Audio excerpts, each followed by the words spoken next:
We're here with the man that's going to be taking over Mercer football's program. Definitely a new name, but a familiar face, Yep. Coach Joel Taylor. You have been here. You were here 2020, 23, defensive coordinator. Yep. Why come back to Mercer? Well, the opportunity. It's crazy how you look at it. Bobby Lamb started the program in a sense, got it back going. Coach Cronick kind of took the battalion, and he was the second leg, and kind of changed the program, and I was a part of that, which was awesome, and got a chance to meet a lot of good people. I think I love the city. And then Coach Jacobs comes in, takes the third baton, right? Now I'm going to come in and take the fourth baton, and hopefully take us to another level. And that was the biggest reason. That was pretty much the only reason, was to have a chance to go deep in the playoffs, win a national championship, things of that nature. And ever since I've been a young coach, I've always started every year, the top goal was national championship. Even though we didn't have a good team, but that was the goal. We always wanted to strive towards that, and I think it gives me an opportunity here to do that. You were part of that foundation that kind of laid the success, the trajectory for Mercer, playing the first playoff game here at 5-star. Yeah. What do you think it's going to take to continue the success this program's seen over the past few years? I'll be honest, man. I think we are already in a place where it can be sustained. Now it's just, hey, what do we do to take that next step? I think the last 3 years we lost to a Dakota school, so how do we beat the Dakotas, so we got to do a really good job with roster management. That's what we're doing right now, trying to put a class together where it can compete versus, those type of schools. But I also think, it's about the players, but also it's about the retention of the players.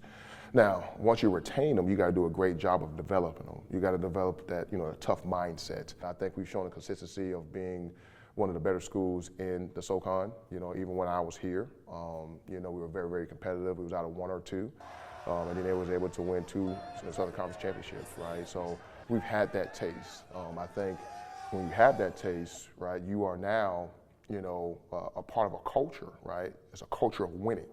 Right, so what do we got to do to take that next step? They've obviously done some additions over at 5-star. Yeah, you see the little playoffs, the SoCon champ banners and everything like that. Yeah. When you come back and you see that, do you see it as a challenge? Is it pressure to kind of keep it going?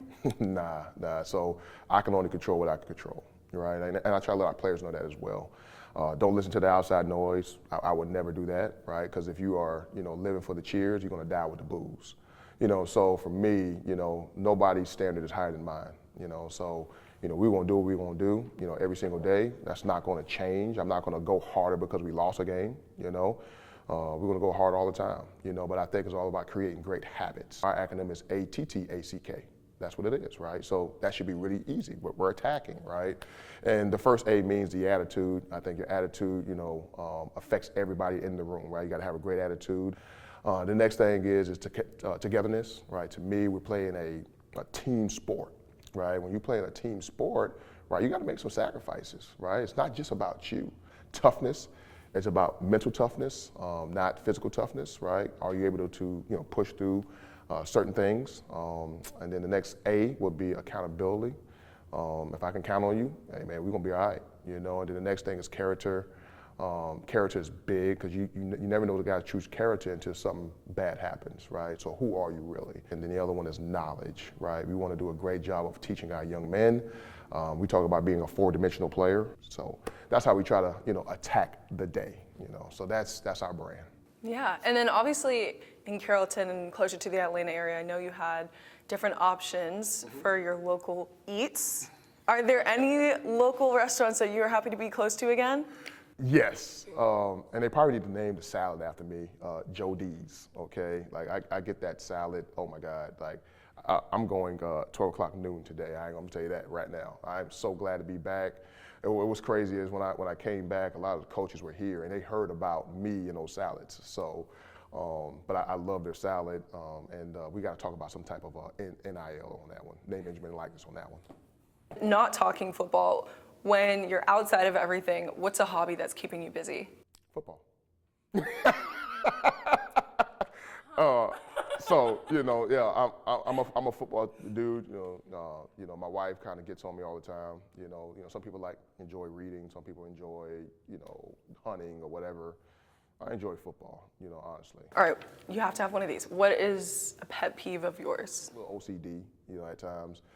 some of our, GAs or student assistants, they may do a PowerPoint. I'd be like, hey man, that line is off, or that's not the correct font, or, whatever it is, but that's the attention to detail piece, right? That's part of what makes me a good coach, but that's another pet peeve.